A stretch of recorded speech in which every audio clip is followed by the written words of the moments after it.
আসসালামু আলাইকুম আমার বন্ধুরা, আপনারা ভিডিওটা স্কিপ করবেন না, ফুল ভিডিওটা দেখবেন। যদি মুসলমান হয়ে থাকেন তাহলে বেশি বেশি করে দেখবেন।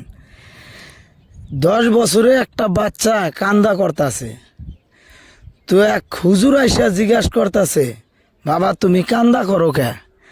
তখন হুজুরকে বলতাছে, জাহান্নামের ভয় দেখে আমি কান্দা করতাছি। তখন হুজুরটাই বলছে, কিসের জাহান্নামের ভয় তোমার? কেন কান্দা করো? কি দেখে এত ভয় পাও?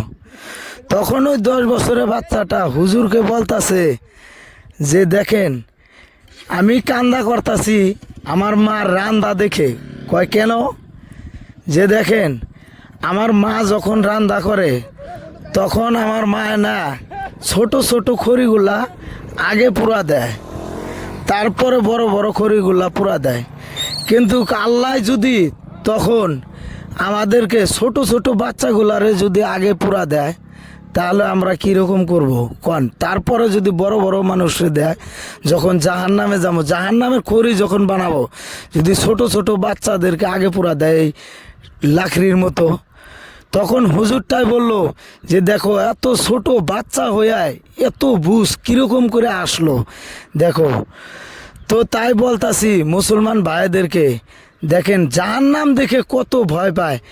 আশা করি আপনারা পুরো ভিডিওটাই বুঝতে পারছেন, আর এই ভিডিওটা শেয়ার করে দিবেন বেশি বেশি করে, আশা রইল।